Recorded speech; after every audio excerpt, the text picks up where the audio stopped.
할렐루야. 우리 이 시간 예배를 들어가기 앞서 다 함께 잠시 기도하는 시간을 갖겠습니다. 기도하시겠습니다.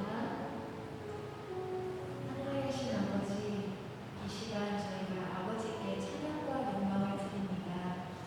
이렇게 모여서 찬양과 예배를 드릴 수 있는 시간을 저에게 주시고 말씀을 통해 아버지의 은혜를 더 깨닫게 해주셔서 감사드립니다. 정말 아버지의 은혜 아니면 저희는 아무것도 아니고 살아갈 수가 없습니다. 저희를 선택하시고 끝이 없는 사랑으로 지켜주셔서 감사드립니다. 어려운 상황 가운데서도 그리스도의 말씀으로 이겨낼 수 있는 믿음을 주시기 기도드립니다. 예수 그리스도의 이름으로 기도드립니다. 요한복음 15장 1절에서 8절 말씀. 오늘 본문 말씀 요한복음 15장 1절에서 8절 말씀 보시겠습니다. 오늘은 한 절 한 절 제가 먼저 읽고 우리 성도님들이 읽으시고 이렇게 교독하시겠습니다. 제가 먼저 읽겠습니다. 나는 참 포도나무요 내 아버지는 농부라. 2절.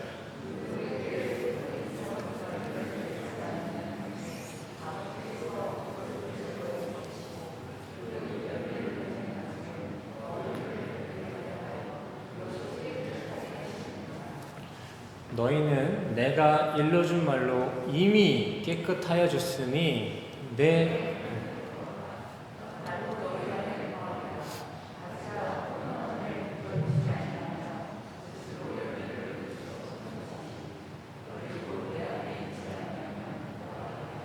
나는 포도나무요 너희는 가지라. 그가 내 안에 내가 그 안에 거하면 사람이 열매를 많이 맺나니 나를 떠나서는 너희가 아무것도 할 수 없음이라.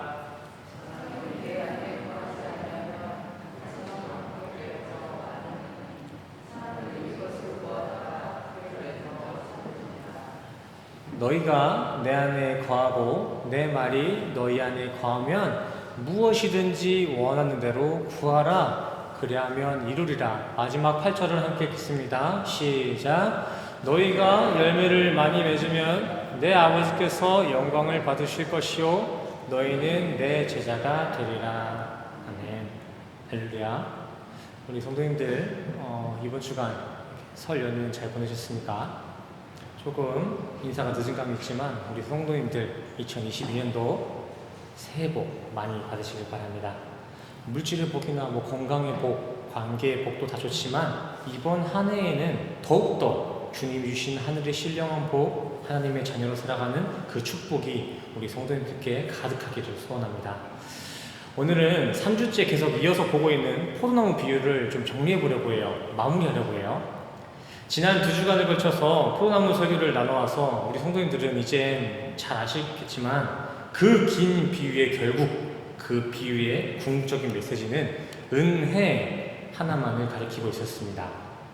농부이신 하나님께서는 참 포도나무이신 예수님을 통해 가진 우리 성도들을 반드시 열매 맺게 하신다라는 그 하나님의 열심과 돌보심, 성령의 견인, 은혜의 견인이 우리가 그간 설교를 나눴던 비유의 핵심입니다. 오늘은 이제 그러한 하나님의 돌보심과 성령의 견인이 우리 인간 역사에서는 어떠한 모습으로 이루어지고 비춰지고 있는지에 대해서 함께 말씀을 나눠보도록 하겠습니다. 오늘 본문 말씀에서는 그러한 견인의 과정들을 대표적으로 2가지 포도 농작법에 빗대어서 우리에게 설명해주고 있습니다. 먼저 2절 말씀 우리 같이 다시 한번 읽어보겠습니다. 시작. 물은 내게 붙어 있어 제거해 버리시고 물은 열매를 맺는 가지는 아멘. 줄 그어진 거 보이시죠? 첫 번째 구원을 설명하시는 하나님의 농작법 중 첫 번째는 제거하다입니다. 제거하다. 아이로 들어 올림의 견인입니다. 계속 원어이긴 하지만 계속 들어왔기 때문에 이렇게 더 깊은 설명은 드리지 않을게요. 짧게 요약해서 이 들어 올림의 과정은 하나님은 예수와 연합된 우리 성도들을 들어 올리셔서라도 반드시 구원을 이루게 하시겠다는 하나님의 열심을 담고 있는 비유 중 하나입니다. 그냥 우리를 없애버리겠다라는 협박이 아니라 어떻게든 우리 성도들 내가 키워낼 거야 라는 그 열심이 담겨져 있는 비유가 바로 아이로 들어 올리다입니다. 그렇다면 다음 두 번째로 소개된 하나님의 돌보심은 무엇일까요? 빨간 줄 보이시죠? 이에 대해서는 2절 말미에 나와 있는 저 깨끗하게 하신다라는 부분을 주목해 주시기 바랍니다. 포도나무 경작 과정입니다. 포도나무 경작 과정을 유심히 살펴보시면은 농부가 갑자기 저렇게 멀쩡해 보이는 가지들, 이 순들을 막 잘라내는 경우를 보실 수가 있어요. 이렇게 포도나무 가지들을 잘라내는 것을 포도나무 전지법, 가지치기라고 하는데, 이처럼 잘 기르고 있던 포도나무에 가지치기를 하는 이유는 다 있습니다. 포도나무가 자라는 과정을 보시면 한도 끝도 없이 가지가 가지를 물고 가지가 가지를 또 만들어내서 쭉쭉쭉쭉 자라납니다. 멈추질 않아요. 일반적으로는 이렇게 가지들이 그렇게 많아지면 많아질수록 마냥 포도가 많이 열리겠지라는 다다익선의 차원으로서 우리는 바라볼 수 있겠지만, 실제로는 그렇게 그저 한도 끝도 없이 마냥 뻗어나가고 있는 수많은 가지들에는 온전한 열매가 맺혀지지 않습니다. 포도나무가 심겨진 저 땅, 이 토양이 공급해 줄 수 있는 영양과 나무 뿌리가 나무에 전달할 수 있는 에너지, 그 에너지의 크기는 분명 제한되어 있기 때문에 우후죽순으로 뻗어나간 수많은 가지들은 그 가지들이 개체가 많아지면 많아질수록 정해진 양분과 영양은 분산해서 분배되어지게 돼 있어요. 말 그대로 콩 한쪽도 나눠 먹어야 되는 상황입니다. 그렇기 때문에 농부는 여러 곳으로 뻗어나가고 있는 가지들이나 한 가지에서 뻗어내는 그 순들이 8개, 9개 정도가 넘어간다면은, 그 땅이 커버할 수 있는 그 양을 넘어간다면은 그 외에 새로 생기는 순들은 아낌없이 다 잘라버립니다. 포도나무 자체가 이쁘게 키워내서 뭐 벽에 올려놓거나 외관을 꾸미는 그러한 미관용이 아니기 때문에 오로지 열매 맺는 과실로서 이렇게 경작되는 포도나무이기 때문에 가지들이 잘려나간 그 미관이 어떻든 간에 농부는 열매 맺는 데 방해가 되는 것들이 있다면은 그것을 다 잘라버립니다. 학교 선생님들은 학교에 다니는 학생이 학업에 집중하는 데 방해가 되는 게 있다면은 그게 핸드폰이 되었든 뭐 거울이 되었든 화장품이 되었든 다 뺐습니다. 왜일까요? 선생님들이 우리 학생들의 핸드폰을 왜 뺐을까요? 자기 돈 주고 자기가 샀는데. 학생이 학교에 다니는 그 본분은 학업이기 때문입니다. 학업에 집중하라고. 다른 예를 들어보겠습니다. 제가 받을 수 있는 월급이 5,000페소이고 제가 한 달 동안 먹이고 키워 입혀야 될 자식들이 100명이라고 가정해 봅시다. 아, 자식이라 하면 되겠다. 제가 돌봐야 할 어려운 이웃들이 100명이라고 가정해 봅시다. 그럼 그 100명의 사람들이 제 5,000페소의 월급으로 그게 감당이 될까요? 괜히 그렇게 100명의 사람들을 5,000페소로 다 챙기려다가는 나 포함해서 그 100명까지 다 굶어줄 수 있습니다. 물론 100명을 다 볼 수 있다면 좋겠지만 현실적으로 그게 불가능하다 느껴지면 그 사람의 수를 줄여서 추려진 남은 사람이라도 제대로 돕는 게 효율적인 것입니다. 이와 같이 농부들도 가지들이 가장 좋은 컨디션으로 상품성 있는 열매를 맺게 하기 위해 그 나무가 심겨진 그 토양의 분량에 맞게 그에 기준된 분량만큼을 가지치기 하는 것입니다. 잠깐 정리해보자면 오늘 비유는 알미니안주의자들이 이야기하는 바와 같이 농부이신 하나님께서는 열매 맺지 못하는 가지들은 버려버리시고 열매 맺는 가지만 이렇게 더 이뻐하신다는 내용이 아니라, 농부이신 하나님은 자신에게 속한 우리 가지들은 자신이 준 영적 에너지를 한 방울도 다른 세상 것들에 분산되지 않게 집중 케어하셔서 결국엔 우리 모두를 좋은 열매를 맺는 온전한 가지로서 세워내신다는 포기치 않는 돌봄의 은혜를 이야기하고 있는 것입니다. 헬라어 원문에서는 이 가지치기에 카다이로라는 단어를 사용합니다. 오늘 인터넷이 안 돼서 갖다 못 붙였는데 어디냐? 이렇게 기억하시면 될 것 같아요. 뭐 철자를 다 외우라는 게 아니라 이렇게 이 장면을 기억해 주세요.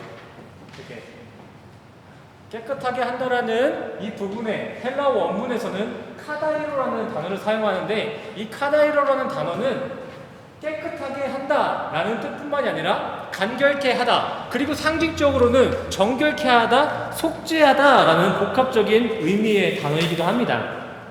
이를 적용해서 다시 본문을 해석해 보시면은, 농부이신 하나님께서는 가지인 우리 성도들을 좋은 열매 맺는 가지로 길러내시기 위해 가지치기 하신다, 속죄하여 정결케 하신다는 것입니다.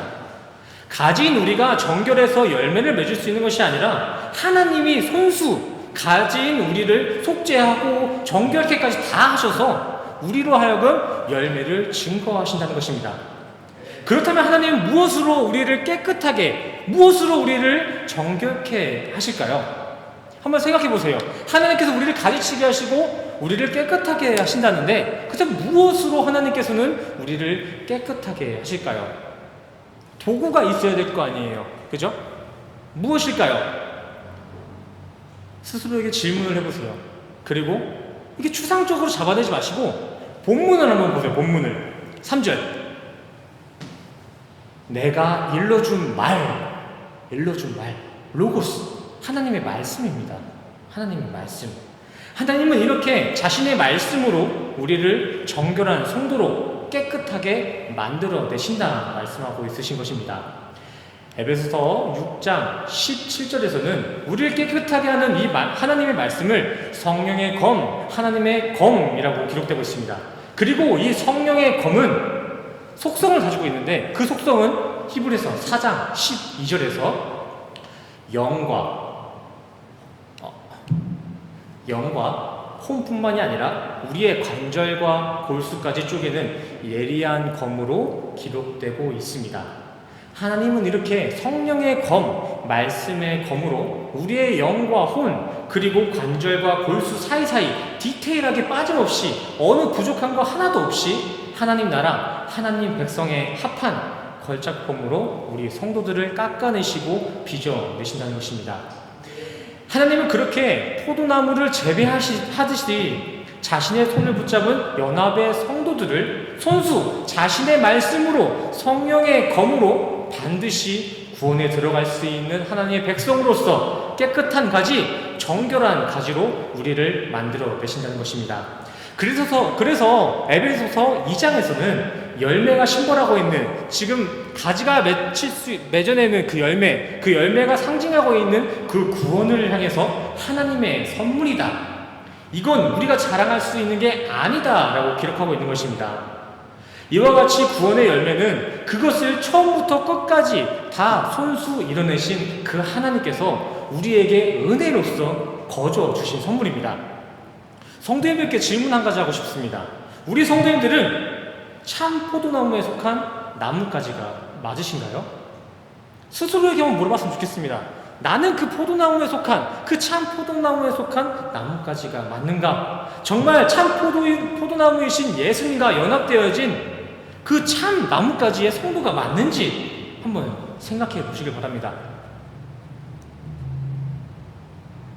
하나 더 해볼게요. 우리가 예수님으로부터 연합된 그 참 포도나무의 가지들이 맞다면 이제 조금 더 들어가서 우리의 현실도 한번 봐봤으면 좋겠습니다. 우리가 하나님께 속한 나뭇가지가 맞다고 이렇게 고백하고 있는데, 우리의 현실은 지금 어떻습니까? 우리의 현실, 예수께 속한 우리 성도들의 현실, 말씀에 나와 있는 것처럼 정말 예수님 만나고 나니까 삶들이, 우리의 생활들이 정결해졌나요? 진짜 이전에 가지고 있던 모든 옛 습관들, 모든 생활들이 100% 다 가지치기 되셨나요?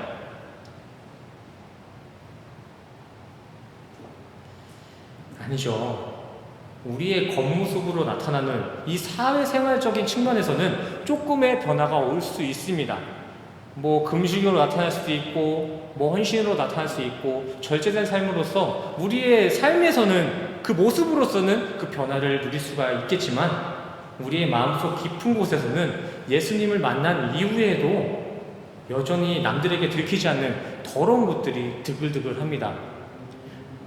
성도라서 집사라서가 아니라 목사든 장로든 그런 거 따질 것 없이 예수님을 만났다 해도 우리 안에 남들에게 들키지 않은 그 죄들은 여전히 이 안에 드글드글해요. 하나님은 우리 인간들의 역사를 무시해버리지 않고 있는 그대로 이렇게 드러나 있는 인간 역사 속에서 인간의 차원 속에서 점차 점진적으로 우리 성도들의 삶을 정결하게 빚어내시기 때문이에요. 지금 조금 성도답지 못하다고 아직 예수관이 여전히 내 삶에 지배하고 있다고 해도 너무 실족하지 마세요. 구원에 낭망할 필요가 없습니다.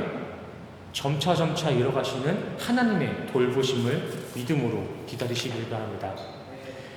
농부들도 포도나무를 재배할 때 그냥 막 가지를 다 떼버리는 게 아니에요.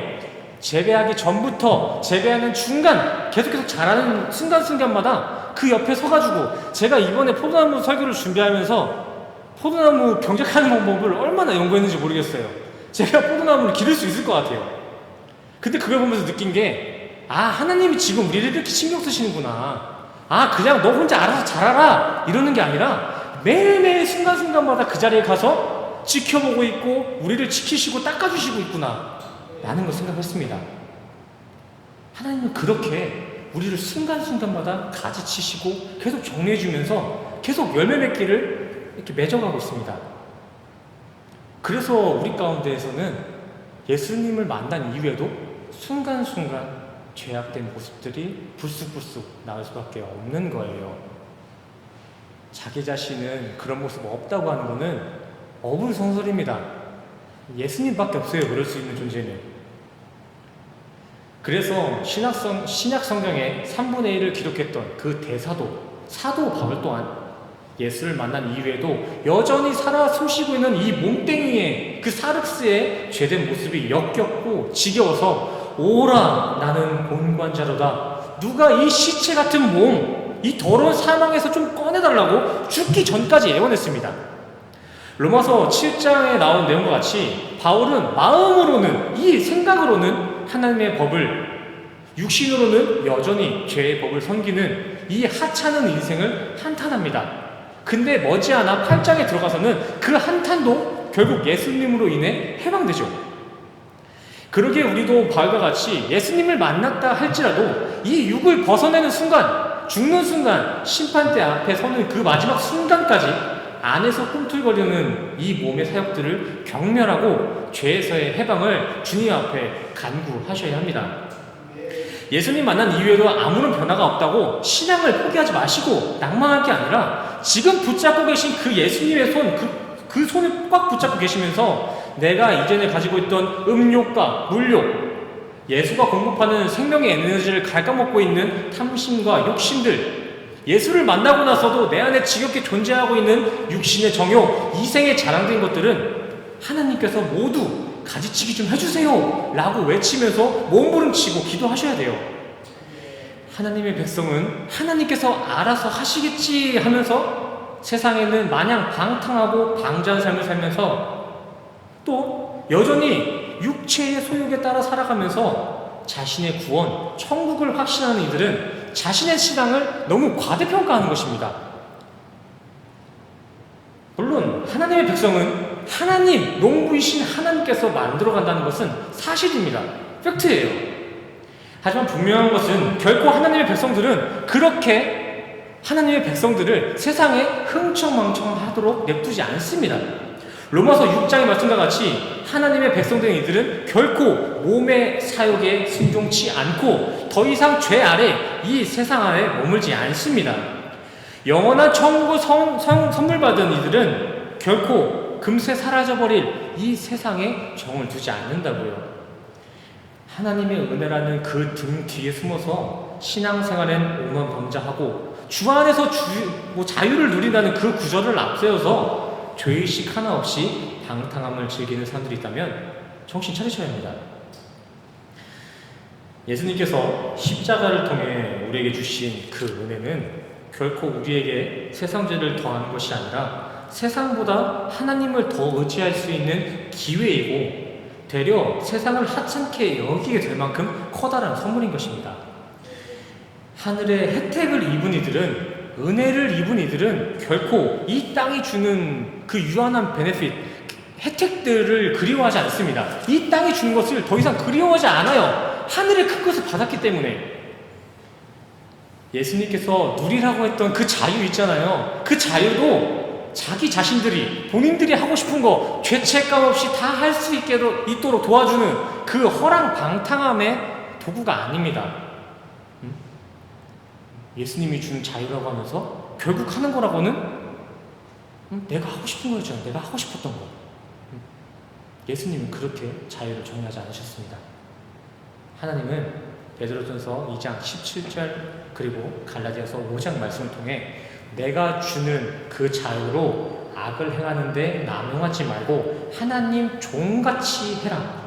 절대 내가 준 이 자유를 육체의 기회로 변질시키지 말라고 분명히 말씀하셨습니다. 예수님께서 우리에게 주신 그 자유는 그와 정반대로 방탕한 사람들이 생각하고 있는 그 자유와 반대로 그런 육체의 소욕으로부터의 자유, 세상의 욕구 충족 없이도 세상에서 그렇게 막 방자한 삶을 살지 않아도 하나님만으로도 행복할 수 있는 그 자유, 하나님만으로도 나는 충분합니다 라는 고백을 할 수 있는 그 자유를 주신 거예요. 찬양의 가사처럼 주 예수와 동행하면 난 어디나 하늘나라입니다. 그렇게 어디서나 하늘나라를 만날 수 있는 그 자유를 주신 거라고요. 근데 그렇게 예수님은 나랑 항상 동행하신다 말씀하시면서 예수님이 가장 기쁘게 받으시는 이 예배의 자리, 기도의 자리에는 나오지도 않고 자신은 천국을 확신하는 성도라면서 천국이 설명되어 있는 이 말씀, 천국을 굳건케 하는 성경 말씀은 거들떠 보지도 않는다면 그거 그렇게 안심하고 있을 때는 아니라고 생각합니다. 물론 오늘 비유와 같이 농부이신 하나님께서는 참 포도나무이신 예수에 속한 가지들은 어떻게 해서든 그 가지를 모두 구원해 내신다, 열매 맺게 하신다라고 말씀하셨습니다. 맞아요. 하지만 정작 내가 그 하나님께 속한 가지는 맞았던가? 애초에 내가 예수님과 연합은 되었었던가? 이러한 신앙의 원초적인 고민은 좀 해볼 필요가 있습니다. 진지하게 신앙생활 하셔야 돼요. 진짜 예수님 만난 거 맞냐고요? 저는 정말 이렇게 전적인 은혜를 설교할 때면 가끔 과도한 높아심에 염려가 될 때가 있습니다. 자꾸 사람들은 은혜나 자유에 대해서 설교하면 자기가 듣고 싶은 것만 듣고서는 자기가 원하는 자유분방한 삶, 무절제한 삶이 전부 다 은혜다, 자유다 라고 착각들을 합니다. 그래서 저는 은혜 설교를 할 때 참 걱정도 같이 동반되더라고요. 어떻게 제가 사람들의 마음을 이렇게 잘 알까요? 어떻게 사람의 심리를 이렇게 제가 함부로 판단할까요? 선악과를 따먹은 인간이라면 다 그렇습니다. 아담의 DNA를 수여받은 이 육체를 입고 있는 인간이라면 너, 나 할 거 없이 모두가 먼저 이 은혜를 선악의 관점으로 율법의 수준으로밖에 인지할 수가 없어요. 그리고 그렇게 은혜를 율법의 해방으로서 착각한 많은 사람들 중에 그 한 명이 접니다. 지금까지 제가 날카롭게 말했던 그 부분들은 이전의 그 이전의 저를 보면서 말했던 거예요. 제가 먼저 남들 얘기할 것도 없이 제가 먼저 전적인 은혜 설교를 듣고는 은혜를 죄책감의 그 방어막으로 착각했고요. 그 주님이 주신다는 자유를 나의 방탕한 삶을 합리화하는 데 오용했습니다. 다 제 얘기예요. 다 제 얘기. 막말로 애초에 은혜나 자유라는 설교에 대해서 듣지 않았다면 차라리 내가 가지고 있던 그 양심의 가책, 죄책감이라도 느꼈을 텐데 은혜와 자유의 설교를 내 마음대로 해석하고 내 마음대로 받아들이면서 저는 한참 동안을 죄책감도 없이, 죄의식도 없이 죄에 무감각하고 무절제한 삶을 살았습니다. 뭐가 잘못된지도 이게 죄인지도 모르고 그러고 살았다고요. 네, 성령이 동행한다면 내가 어디를 가서 무엇을 하든지 상관없는 건 맞아요. 성령이 동행한다면. 하지만 정말 우리 안에, 당신들 안에 그 성령이 실제적으로 거주하고 계신가 좀 확인해 보세요. 진지하게. 인간은 누가 시키고 교육하지 않더라도 태생적으로 배가 고프면 음식이 있는 곳을 찾고 목이 마르면은 물이 있는 곳으로 그 우물을 찾아서 헤매 나갑니다. 이와 같이 우리 안에 성령이 거주하고 계신다면 우리는 말씀이 땡기고 그 말씀 있는 예배의 자리를 사모할 수밖에 없습니다. 우리 성도님도 마찬가지잖아요. 주일날 할 거 없으신 분 계세요? 평일날 놀다가 주일날 너무 심심해서 나오신 분 계세요? 아니잖아요. 그 안에 계신 성령님이 이곳으로 이끄신 거잖아요. 이렇게 정말 우리 안에 성령님이 계시면은 너무 말씀이 땡겨서 오히려 말씀을 먹으러 가는 이 신앙의 발걸음에 방해되는 세상 것들은 걸리적거리게 돼요. 여기 계신 성도님들 뿐만이 아니라 영상으로 함께 예배드리시는 성도님들 중에서도 혹시 저와 같은 신앙의 오류를 겪고 계신 분들이 있으면은 정신 차리셔야 합니다. 우리가 하는 이 신앙생활은 생명을 다루는 일입니다. 생명을. 단순한 교제를 나누고 그냥 무슨 지식을 알려주는 자리가 아니라 생명을 다루는 일이라고요.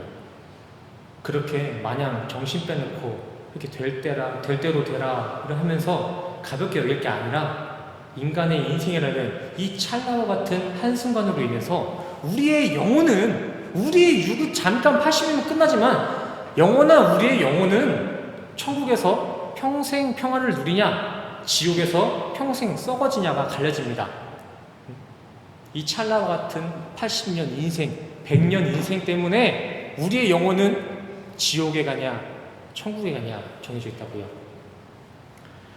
하나님께서 성도에게 주시는 열매, 그 구원, 그거 하나님이시니까 우리에게 거저 주시는 거지, 은혜의 구원은 결코 우리가 그렇게 가볍게 여길 수 있는 값어치 없는 게 아닙니다.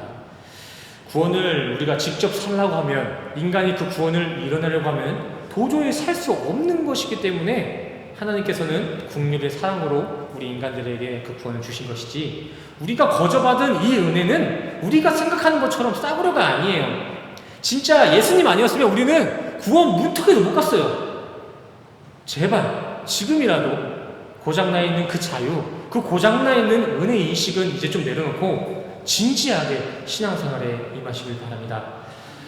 정말 우리가 은혜를 입을 성도라면 은혜를 입을 성도답게 은혜에 합한 신앙생활을 기도하시고, 정말 세상이 주는 그 자유가 아니라 나는 하나님이 주는 자유를 받았다라고 하시는 성도님 계시다면은 그 자유를 세상에 태우지 마시고 주님 안에서 주님의 종의 모습으로 주님의 뜻 가운데 온전히 누리시길 바랍니다. 당연히 어떤 인간의 행위나 이력들이 구원의 조건이 될 수는 없습니다. 이건 확실해요. 하지만 인간의 방자함이나 인내함이 없는 무절제한 삶 또한 결코 구원받은 이들의 모습으로서는 증거될 수가 없어요. 하나님께서는 우리에게 신앙의 열심을 더해주시면 더해주셨지, 우리가 방심하고 있는 이 신앙의 게으름을 방관하지 않습니다. 잠깐 넘어지는 것을 응원해 주시긴 하시겠지만 계속 넘어져 있는 상태를 방관하지 않으신다고요.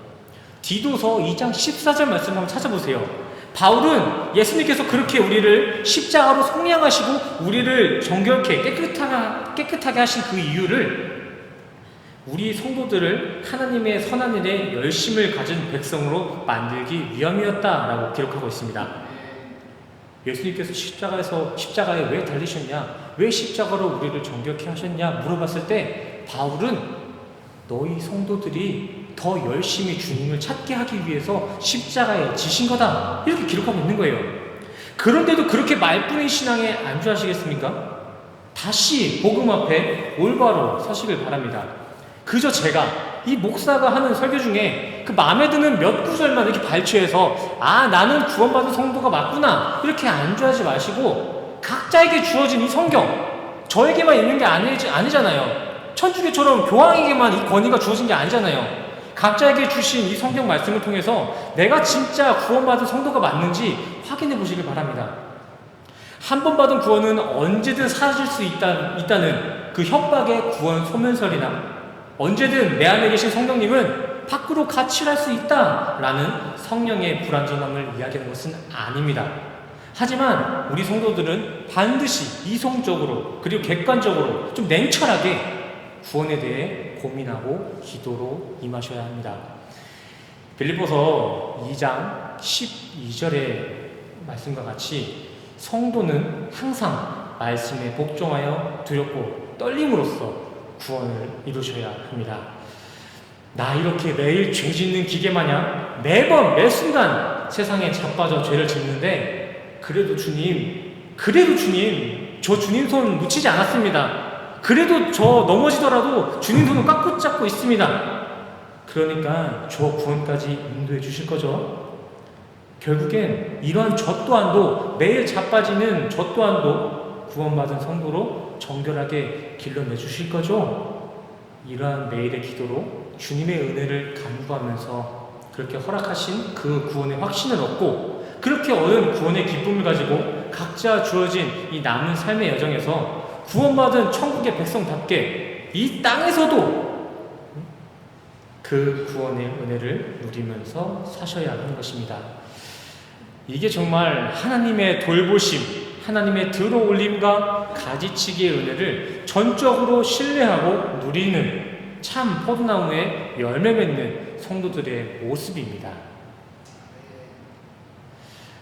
이 사회가, 이 세상이 우리를 어떻게 판단하고 정의하고 격화시킨다고 해도 너무 기죽지 마세요. 아무리 이 세상이 누가 뭐라고 해도 우리 성도님들은 꿋꿋이 하나님이 정의하신 나, 하나님의 자녀인 나로 당당히 사셔야 합니다. 하나님과 손붙잡고 있는 우리 성도님들은 결국 모두가 천국에 들어가게 될 천국 시민들이에요. 그러니까 삶이 너무 힘들고 지치셔도 지금 붙잡고 있는 그 예수님의 손만 꽉 붙잡고 계세요. 내가 세상에서 잠깐은 이렇게 가난에 처하기도 하고 연약함에 놓여질 수도 있지만 그 손만 놓치지 않는다면 우리 인생의 결국은 반드시 천국입니다. 힘내세요. 기독교인들은 이렇게 살아가야 하는 것입니다. 암만 힘들어도, 암만 세상이 우리를 핍박해도 주님이 주시는 그 구원의 은혜로, 그 구원의 기쁨으로, 연봉이 조금 오르고 주가가 상승할 때만 그렇게 기뻐하지 마시고 그보다 더 큰 이 영원한 영생을 수여받은 그 기쁨, 그 구원에 대한 감격으로 범사의 기쁨과 감사가 흘러넘치시는 우리 생명교회 성도님 되시기를 간절히 소원합니다. 아멘이십니까? 네. 사랑과 은혜가 충만하신 하나님 아버지, 오늘 우리에게 주신 하나님의 말씀과 같이 가진 우리 성도들은 영무이신 하나님 아버지의 돌보심에만 의지하는 삶을 살길 간절히 소원합니다. 오직 주님이 주시는 에너지에만 기생하며 살기 원하오니 주님만 의지하는 우리의 삶 가운데 혹시라도 우리가 알지 못하고 인지하지 못하고 있는 죄들, 이성과 합리로 둔갑된 세상의 유혹들이 자라고 있다면 주님께서 모두 가지치기로 가꾸시고 정결한 성도로 빚어가 주시옵소서. 이 시간 주님의 돌보심의 은혜에 감동하여 감사하는 마음으로 봉헌하는 이들이 있습니다. 그들의 순전한 동기를 관찰하시고 그들을 주님의 지혜와 영철로 보호하여 주시옵소서. 그의 문을 열고 다시 한 주간을 살아갑니다. 한 주간을 살아가는 우리 성도들 가운데 주님의 지혜를 더하시고 믿음을 더하여 주셔서 세상이 기준하고 있는 그 성공을 바라보지 않게 하시고 온전히 주님께만 기생하는 한 주 될 수 있도록 주님 도와주시옵소서. 우리와 함께 하실 주님의 은혜에 먼저 감사드리며 예수 그리스도의 이름으로 간절히 기도드렸습니다. 아멘. 지금은 우리 주 예수 그리스도의 은혜와 십자가에서 완성하신 주님의 사랑과 주님의 돌보심이 지금 이 자리에 모이신 모든 교회된 모든 가지된 우리 성도님들의 머리머리 위에 우리 성도님들의 모든 삶 가운데 영원토록 함께 하시기를 간절히 축원하옵나이다.